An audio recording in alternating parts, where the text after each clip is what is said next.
같이 합시다. 급진적인 신앙 고백. 이런 제목으로 은혜를 받고자 합니다.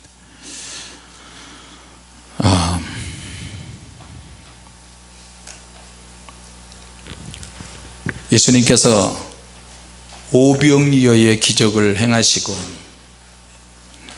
또 바리새인들과 논쟁도 하시고, 논쟁하는 것도 제자들이 주님을 따라다니면서 다 보았어요. 기적이 행한 것도 보고 기적이 나타난 것도 보고 예수님은 어떤 종류의 사람과 상관없이 다양하게 접촉을 해서 하나님의 말씀을 전하는 것을 제자들은 생생하게 느꼈어요. 그리고 어떤 부분에서는 논쟁하는 것 같은데 어떤 부분에서는 논쟁에서 이기려고 하지도 않고 조용히 빠져나가시기도 하고. 좀 추워요? 불이 떨어졌나? 왜?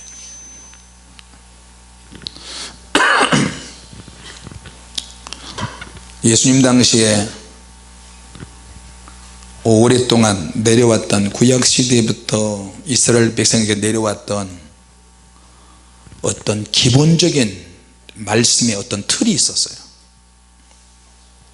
그런데 사람들이 어떤 선입견이 있는데 나사렛 예수라고 하고 하나님의 아들이라고 하는 그 사람은 율법을 부정한다, 우리의 전통을 다 부순다, 그런 생각이 많이 들게 해요. 그러나 실제로 주님과 대화를 해서 보면 전통을 부정하는 것이 아니고 율법을 깨는 것도 아니고 율법을 훨씬 뛰어넘어서 주님께서 어떤 종류의 시험이나 문제라도 주님은 다 풀어가세요. 대화를 통해서 다 풀어가시고. 할렐루야. 대화 속에서 어려운 문제가 있으면 그걸 다 뛰어넘을 수 있도록, 사람 마음에 쏙쏙 들을 수 있도록 다 풀어가세요. 그리고 그 현장에서 만난 환자나 어려운 일을 당한 사람을 정죄하지 아니하고 품고 가시고, 그리고 고쳐버리시고요. 할렐루야. 예수님을 만난 사람들은 다 구원받게 만들어 버리세요.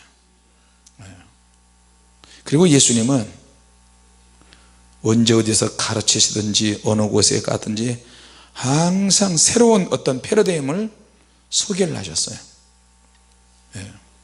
능력은 항상 나타났지만, 치료의 역사는 있었지만 사람들이 그래도 이론적으로 예수님을 거부하는, 능력이 나타났다, 치유가 나타났다, 그러면서 바리새인도 따라다니고 사두개인도 따라다니고 예수님을 거부한 사람도 따라다녔어요.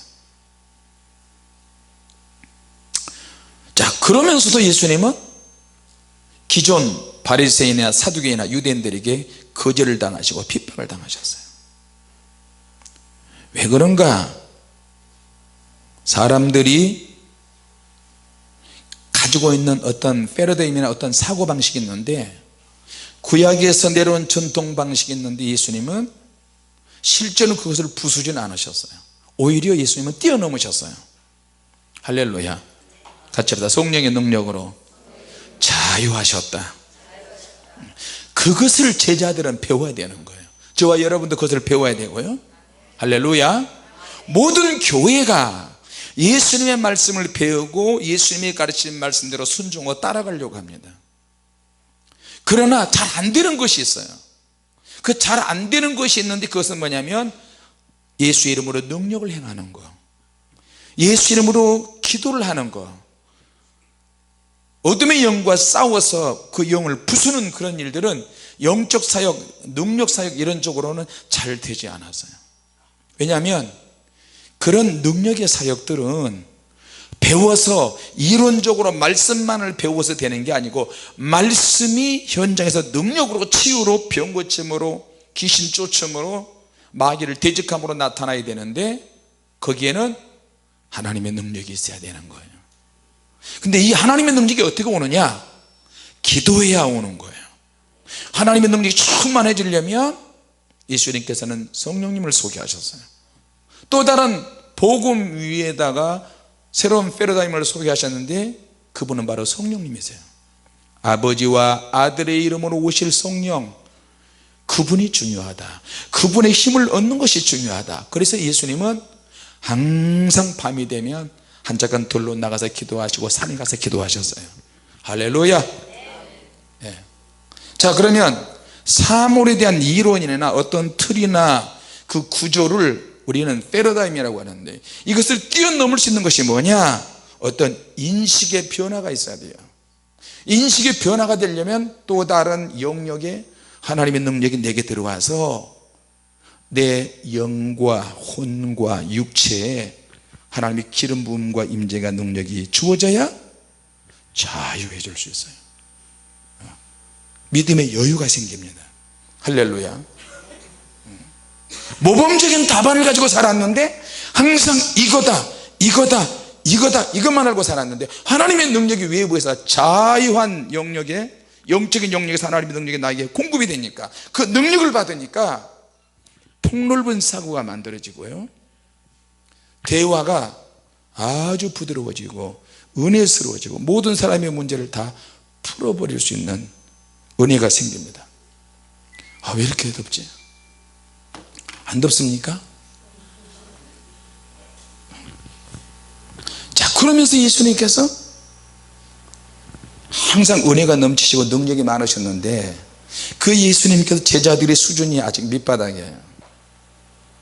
주님의 원하시는 방식의 믿음이나 사역이나 주님의 훈련하는 방식을 제자들이 잘 이해를 못합니다. 아는 것 같은데도 실제로는 믿음이었고요.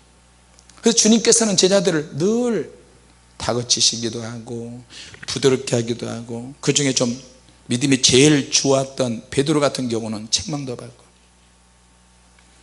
오늘 본문에 있는 이 말씀은 제자들에게 중간평가, 주님을 따라다니는 제자들에게 다시 한번 뭔가 확인하시는 거예요.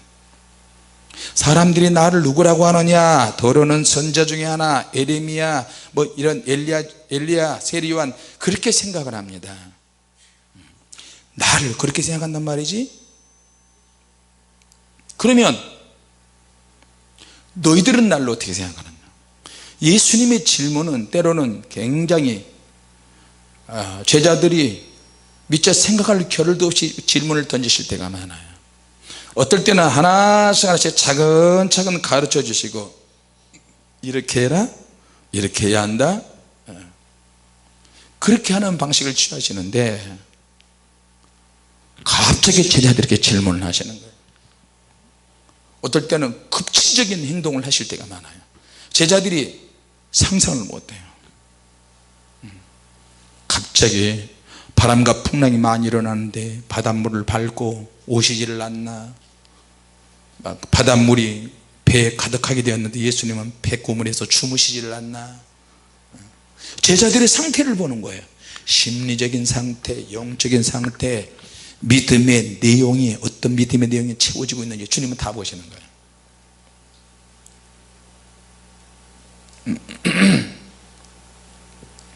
자, 그래서 주님께서 우리에게 능력을 주시고 영감을 주실 때는 우리가 참 좋은데, 우리가 일반적으로도 살아야 되잖아요.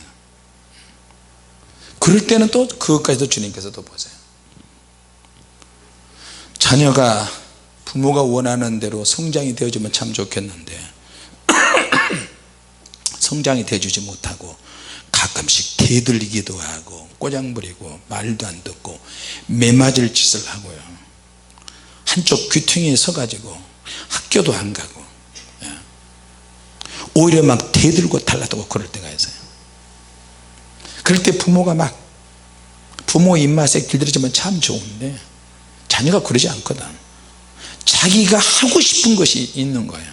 성장하면 성장할수록 자기 마음대로 좌충우돌하는 거예요. 자, 그럴 때 부모가 제일 힘들어요. 자, 그럼에도 불구하고 부모는 자녀에게 절대 포기하지 않습니다. 지금은 말세니까 자식이 말을 안 듣는다고 잠잘 때 애 셋을 막 불질러 버린 부모도 있고요. 또 자기 죽으면 자기 혼자만 왜 죄 없는 아이들까지 차에 태워서 약 먹여서 왜 죽이는 부모들이. 그러니까 지금은 사람들이 인성이라든지 인기 막 파괴되니까요 이제 막 가는 거예요 이제. 자, 우리나라도 보세요. 지금 남과 북이 분단이 돼 있는데 북한은 하나도 안 변했는데 남쪽은 어떻게 해요? DMZ 휴전선까지 이제 막 개방을 해버렸어. 개방을 했는데 북한 쪽에서 한번 생각해 보세요. 아니 저것들이 아니 저 국방군 아새끼들이 안 지키고 저기를 개방한단 말이야. 저것들 각 죽여버리 가서 그럴 수도 있잖아요. 전에는 남쪽에서도 야 인민건동모들 우리는 이렇게 자유가 있다 이랬는데 지금은 북한에서 휴전선 있는 쪽에서 애들이 쳐다보잖아요. 근데 남쪽에서는 오늘 뭐 했어요? 뭐 비무장지대 그쪽에서 판문점 있는 데서 막 음악도 하고 중국 쪽에 미국 쪽에 또 한국에 무슨 음악가들이 나와서 막 피아노를 갖다 놓고 막 피아노를 치고 북한에서는 다 보는 거예요. 이거예요. 저것들 뭐하나 저 미친 것들 아니 우리하고 싸워서 총뿌리를 겨루고 해야 되는데 저것들 좀 미쳤네. 그러니까 나라를 지키려도 요즘은 조금은 이상해졌어요. 총과 총으로 칼과 칼로 서로 휴전선 155마일을 지키고 막 서로 죽일 듯이 해야 되는데 한쪽은 막 죽일 듯이 하는데 한쪽은 너무 풀어버렸어요. 이제 동해안 고성 저 휴전선 있는 쪽에 동해안에도 서쪽으로 지금 다 관광지로 다 개발한다 그러는데 근데 북한에서는 지금 어떻게 생각하겠어요? 맨날 군사훈련하고 뭐 훈련하고 뭐 훈련하고 했는데 남쪽에서는 개발을 하니까 보수 쪽에서는 우리나라 큰일 났다 우리나라 쫄딱 망한다 보수 쪽엔 또 이러고 진보에서는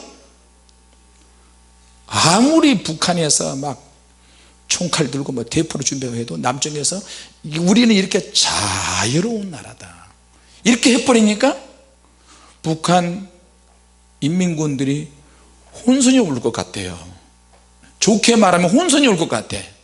나쁘게 오면 전쟁이 터지면 그냥 속수무책으로 그냥 들어와 버리고.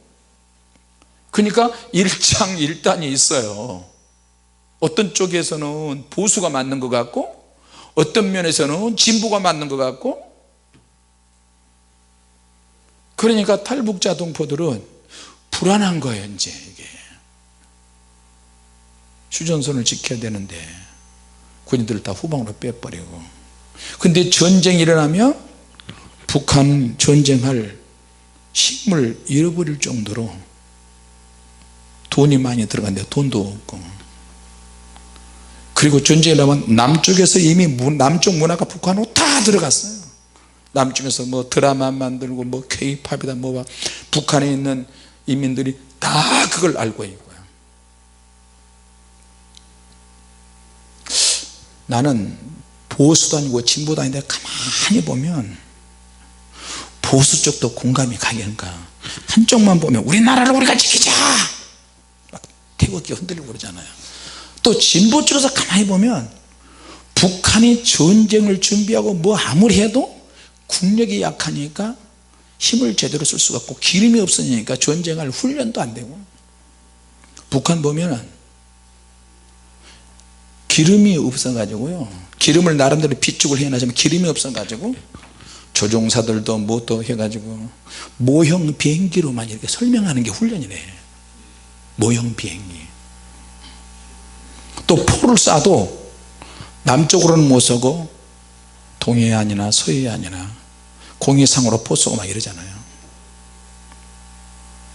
문 대통령이 하고 있는 이게 맞는지 보수 쪽에서 이게 하고 있는 게 맞는지 한쪽 시각을 가지고 보면 굉장히 편법적인 그런 사고만 만들어져요. 같이 합시다. 우리는 크게 생각을 해야 한다. 북한이 전쟁하지 못하도록 기도로 불태진의 기도를 해야 되고요.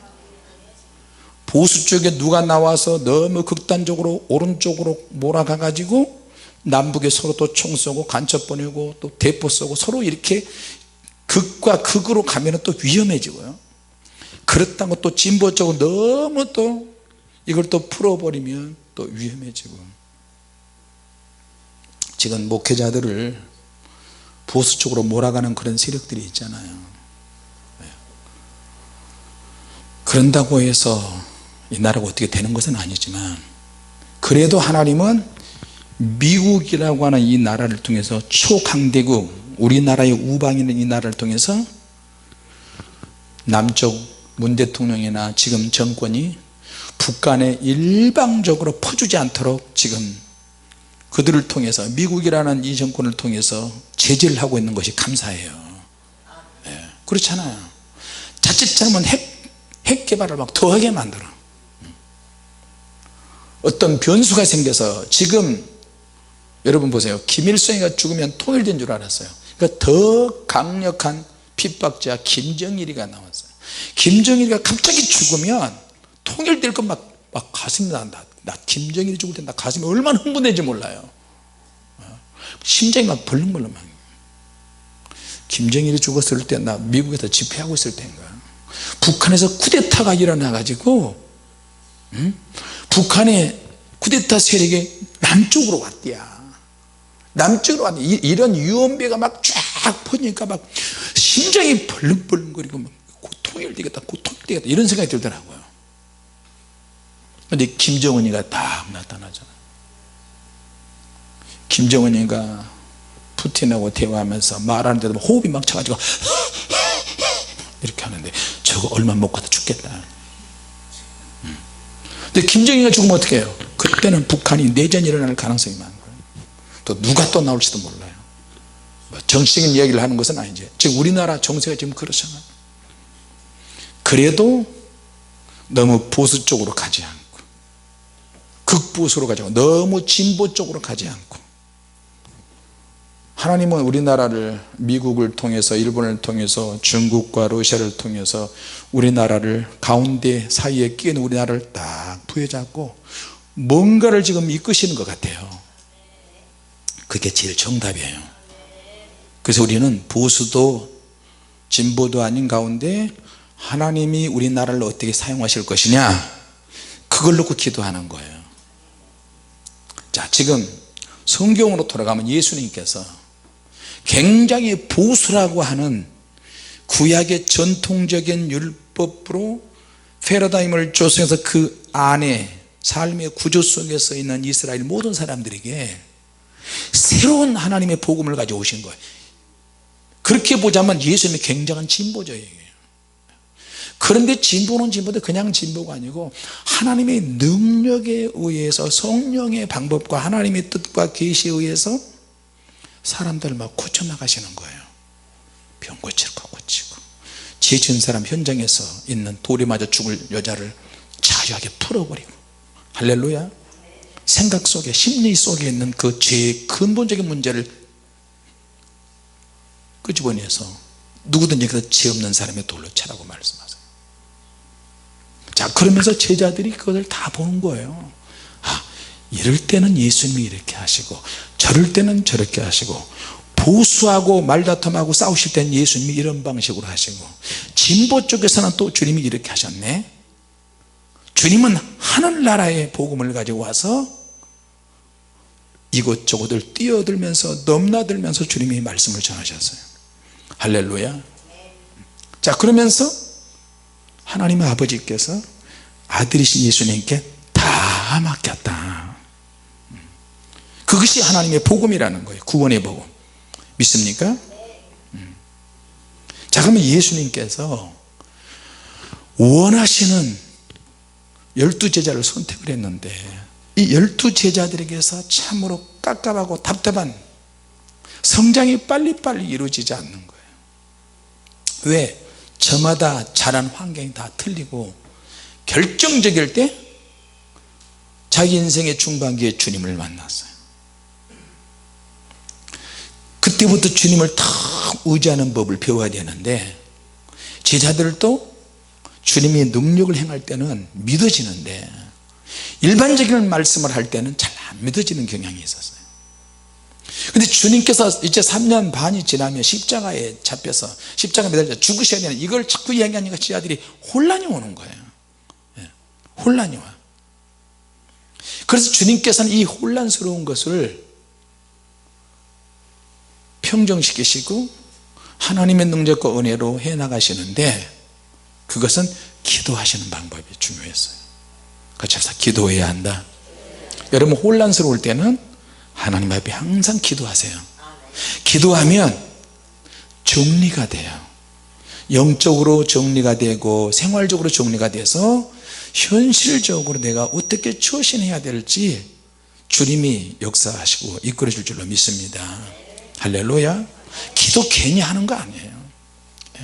현실적으로 내가 더 힘들고 어렵고 더 혼란스러우면 더 주님께 가까이 가기를 원한다면 시간을 내서 더 기도해 보세요. 분명한 것은 삶의 목표와 목적과 어느 방향으로 갈지 모른다면 구체적인 기도를 하세요. 구체적인 기도를 해야 구체적인 응답을 받고 막연하게 대충 기도하면 대충 응답이 오고 글쎄 대충 응답? 그걸 응답이라고 할 수 있을까요? 확실하고 정확하게 기도를 해야 하나님은 확실하고 분명하고 정확하게 응답을 주세요. 그러잖아요. 선생님은 해답을 다 알고 있어요. 제자들은 모르니까 계속 질문하잖아요. 그런데 선생님은 반복학습을 시켜서요. 반복학습을 시키면서 예습도 시키고 방향을 제시해 주시는 거예요. 지금. 중요한 거는 이분이 우리의 생명을 책임지시는 주님이시다. 끝까지 포기하지 않고 따라가는 것이 더 중요해요.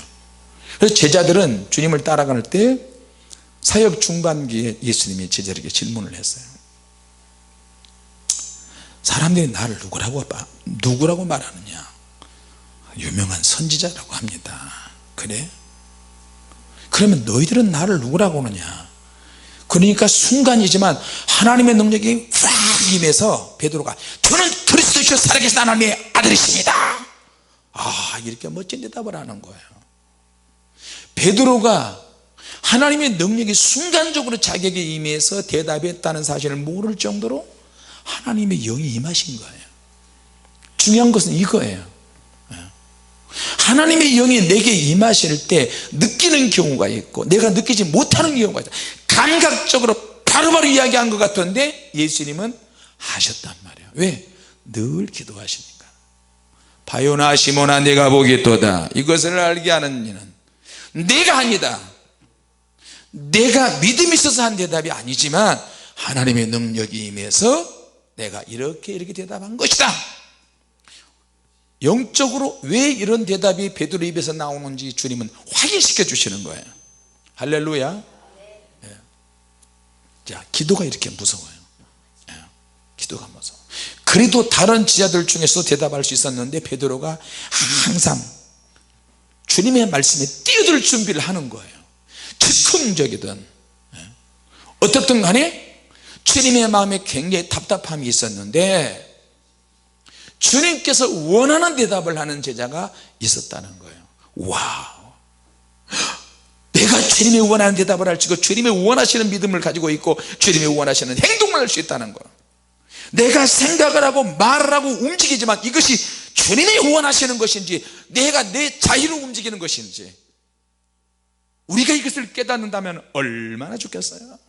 할렐루야. 근데 우리는 잘 몰라요. 사실은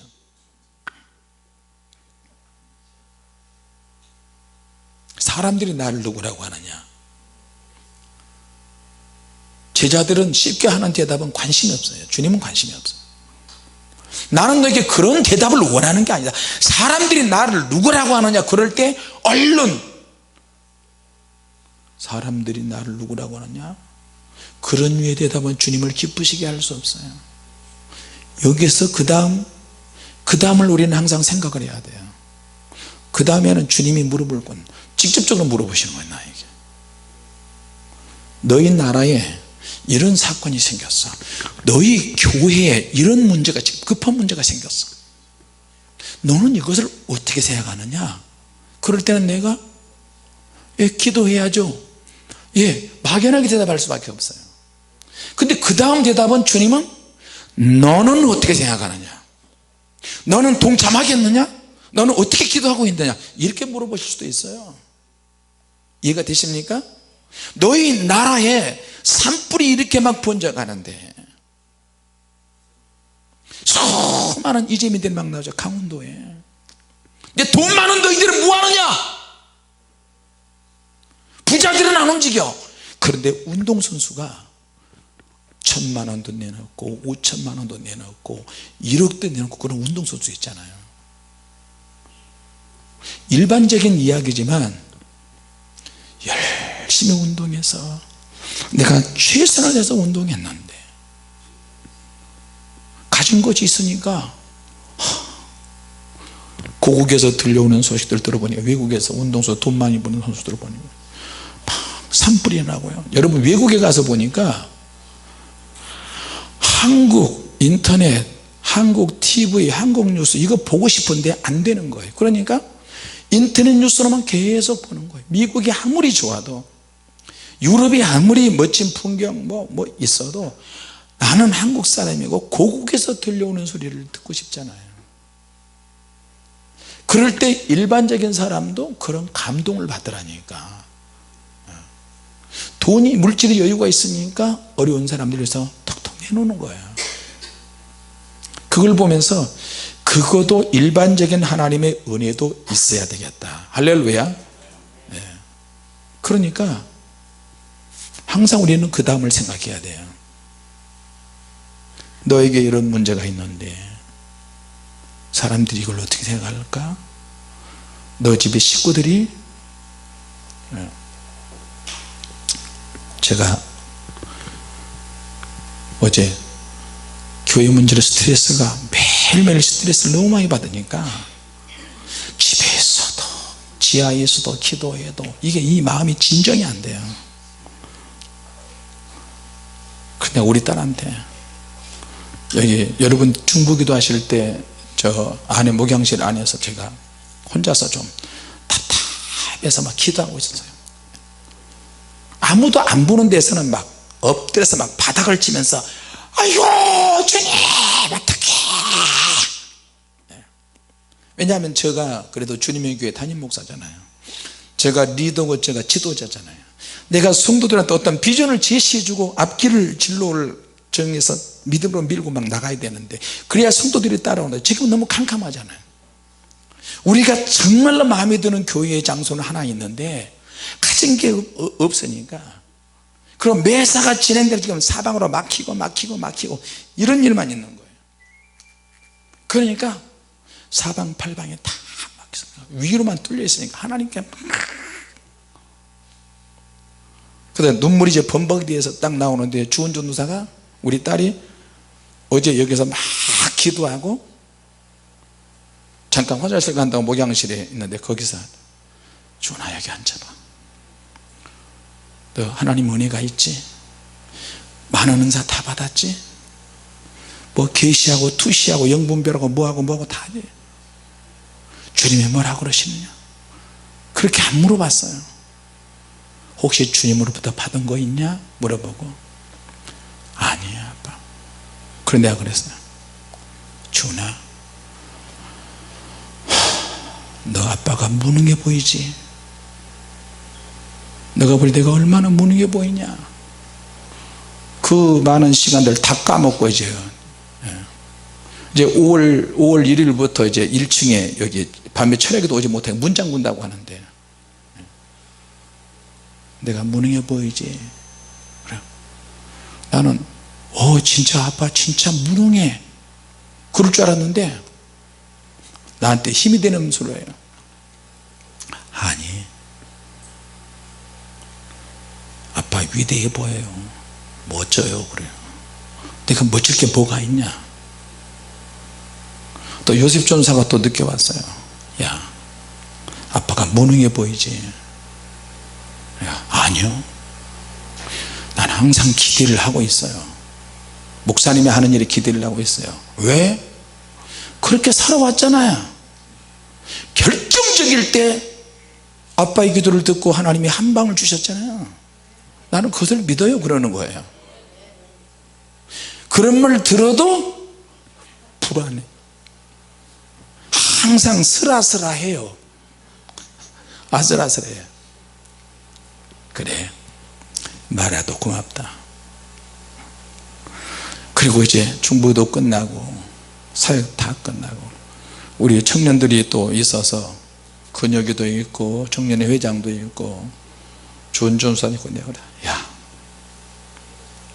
너희들 혹시 하나님 은혜 받은 거 있냐?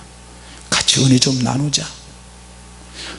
내가 모르는 것이 또 있을 수 있으니까 너희들한테 좀 배우자. 아무리 나는 기도의 주님 내게 말씀하시고 그냥 머리만 들이다 만지신다. 머리 만질 때 얼른 통장을 올려놓고 만지나 안 만지나 200억. 사모님한테 제발 그런 소리 하지 말래. 이상한 소리 제발 퇴폐적인 소리 하지 말래.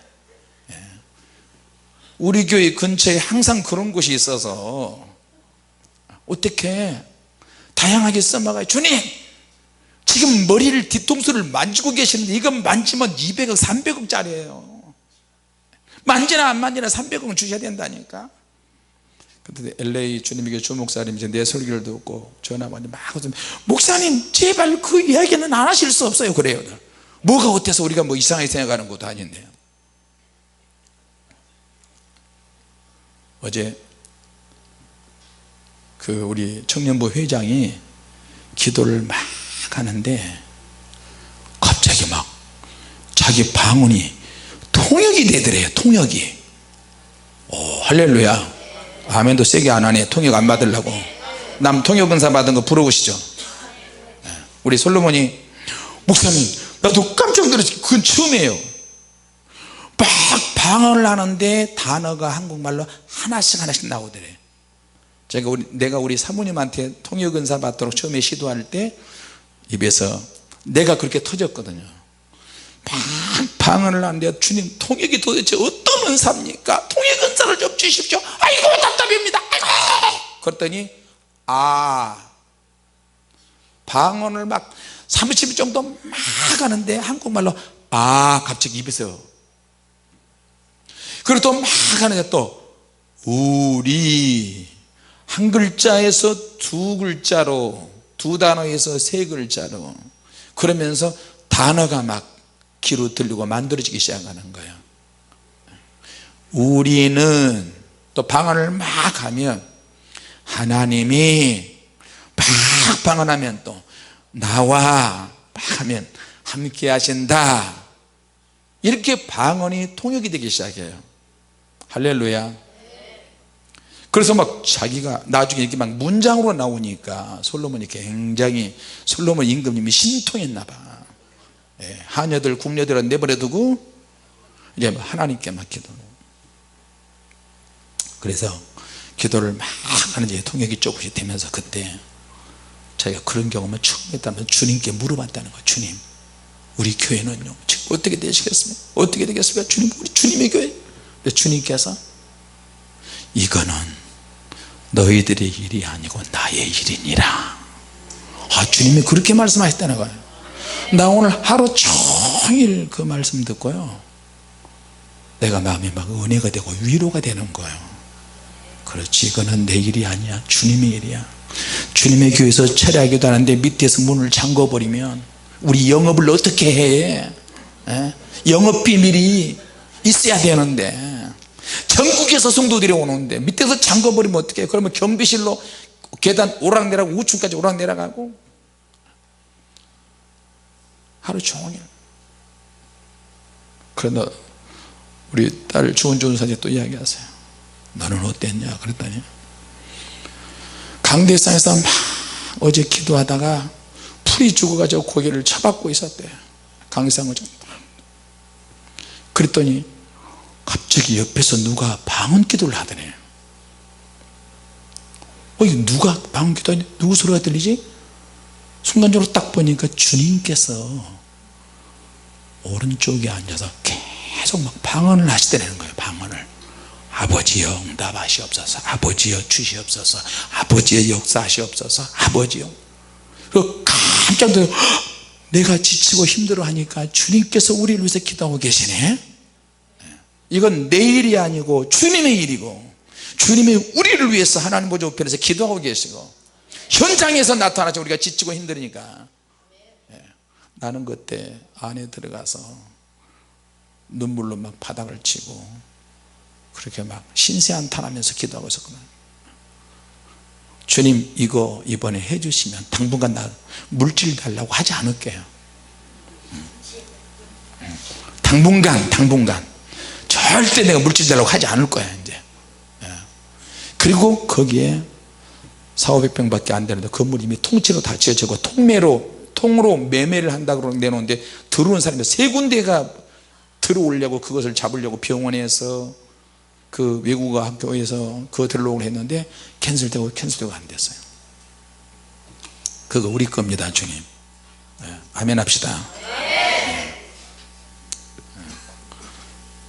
안 돼도 난 안 된다고 생각하고 싶지 않고 그거 반드시 잡아야 돼요. 지금 시간이 없어요. 우리가 어디 이런 건물에 가가지고 뭐 청소하고 뜯고 그럴 시간이 없어요. 통으로 깨끗하게 된 데로 우리가 들어가 버려야지.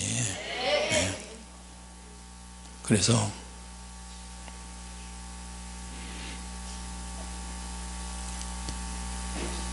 주님 앞에 엎드려서 그렇게 기도하고, 또 우리 청년들이 또 전사님 은혜 받고 그러니까 오늘 하루 종일 그것만 마음의 위로가 되고, 여러분들이 또 우리 주님의 교성들이 최근에 또 갑자기 막 아프기 시작하고 또 미국 집회 앞두고 아프기 시작하고 그러니까 너무너무 가슴이 아프고, 외국 집회 가려고 할 때마다 이런 어려운 일이 생겨요.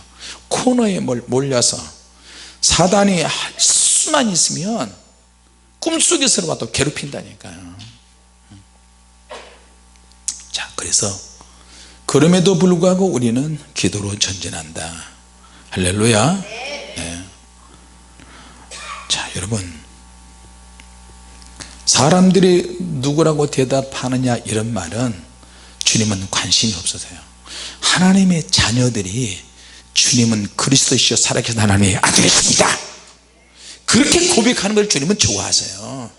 네.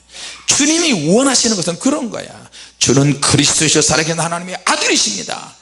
그런 사람들에게 이렇게 급진적으로 살아있는 신앙 고백하는 사람에게는 천국 열쇠를 다 주세요. 천국 열쇠, 음부의 권세를 이길 수 있는 열쇠를 다 주시고, 그런 사람들이 두세 사람 모여서 두세 사람 이상 모여서 기도할 때 하늘에 매인 것도 풀어지고 이 땅에 매인 것도 풀어질 줄로 믿습니다. 하늘에 매여 있는 거, 공중에 매여 있는 거, 악한 영이 잡고 있는 것들이 있어요. 그걸 먼저 풀어버려야 돼요. 천국에는 풀릴 게 없어요. 이미 다 풀어졌는데, 하늘에 매여 있는 것은 하늘에 있는 악한 영들이 우리 기도를 방해하고 우리에게 올 축복을 막고 있다니까요. 우리가 그래서 강력하게 기도하면 하늘의 것이 풀어질 줄로 믿습니다. 그래야 땅에서도 풀어지는 능력이 온다는 거예요. 생긴다는 거예요. 할렐루야. 자, 그래서 우리가 하나님 앞에, 때로는 신앙은 내가 지금까지 알고 있는 어떤 정석, FM, 표준 같은 그런 신앙도 있지만 말씀에 의지해서 기본적인 신앙도 주어지고, 사람들은 벗어나지 않으려고 하지만 때로는 뛰어넘을 수 있는 하나님의 능력이 필요해요. 강력하게 뛰어넘을 수 있는 것은 뭐냐? 우리의 기도. 같이 합시다. 나의 기도, 나의 신앙 고백. 이거는 신앙 고백일 뿐만 아니라 서원 기도예요. 주님, 내게 이렇게 역사하시는데 나는 주님께서 이렇게 헌신하겠습니다. 주는 그리스도시요 살아계신 하나님의 아들이십니다. 그래서 우리가 따라다니고 있습니다. 고정관념에서 탈피하는 거예요. 기존 사고방식에서 뛰어나는 거예요. 왜? 하나님께서, 성령님께서 나에게 역사하시려고 하는데, 말씀하시려고 하는데 내가 너무 기본적이어서 너무 많이 알고 있어요. 고정관념을 항상 가지고 있어요. 구약의 오래된 전통들을 가지고 있어요.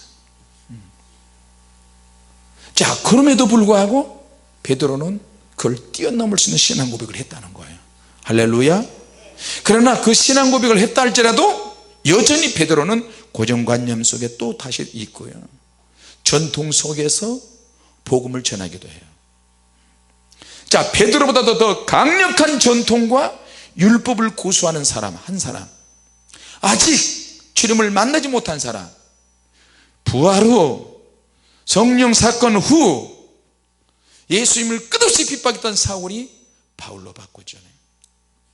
바리새인 중에 바리새인이요, 율법주의자 중에 또 율법, 가말리엘 문화생, 로마 사람이고 정통 유대인이면서도 아직도 구약의 신앙을 준수하고 있는 이 사울을 주님이 만나서 3일 동안 장님으로 만들어버리고, 그리고 아라비아 사막에 3년 반 동안 훈련시키고, 제자들처럼 예수님을 3년 반 동안 따라다니지 않았지만 바울이 사막에서 혼자 연단 받으면서 제자들이 받았던 그 훈련보다 혹독하게 훈련을 받고요, 삼층천에도 갔다 오고 온갖 영적인 신비 경험을 다 하고, 더 율법적이고 더 전통에 사로잡힌 이 사울 하나님은 완전히 율법을 뛰어넘을 수 있는 자유한 성령의 사람으로 만드셨어요. 할렐루야. 12 사도들보다도 더 강력한 사도로 하나님은 만드셨어요. 예수님께서 어떤 사람들과 논쟁을 해서 이기시기도 하고 피하기도 하시고 성령의 능력이 나타나기도 하는데, 이 바울도 역시 어떤 종류의 사람하고 논쟁해서 절대로 지지 않는 그런 열정을 가지게 만들고, 그리고 하나님의 능력이 더 강력하게 나타나서 교회들을 막 세워나가는 거예요. 자, 이렇게 정통적인 사람이 하나님의 능력이 임하니까, 예수님을 만나니까 급진적인 행동이 나타나고, 그것이 믿음과 함께 기도와 함께 하나님의 역사를 새로 쓰는, 그래서 사도행전의 역사가 만들어지는 거예요. 할렐루야. 네. 내 안에 오래된 습관이 있습니다. 고치지 않는 행동이 있습니다. 종교적인 영에 의해서 내가 가지고 있는 어떤 패러다임이 있어요. 구조적인 틀이 있습니다. 자, 이걸 뛰어넘으려면 하나님의 능력이 임하고 과감하게 결단력이 있어야 되고, 그 모든 것들은 주님을 위해서, 또 다른 주님의 나라에 또 다른 영혼들을 섬기기 위해서 하나님이 주시는 것인 줄로 믿습니다. 때로는 즉흥적으로 움직일 때가 많아요. 정리가 안 될 때도 있고, 그래서 예수님도 그런 말을 많이 적어도, 저 귀신이 역사해서 귀신 쫓아낸다, 바알세불을 힘입어서 큰 귀신이 작은 귀신을 쫓아낸다. 우리도 얼마나 그런 얘기를 많이 들었어요. 얼마나 이상한 신비주의자다. 바알세불을 힘입어서, 바알세불이라는 열왕기상에 나오는 파리의 왕 똥무더기를 죽인 그런 별명을 가진 귀신의 왕, 바알세불의 왕의 힘을 얻어서 작은 귀신을 쫓아낸다. 예수님을 향해서 그렇게 비꼬았어요. 그런 꼬리표가 항상 따라붙었어요, 예수님은. 그러나 예수님은 그것과 상관없이 움직이셨어요.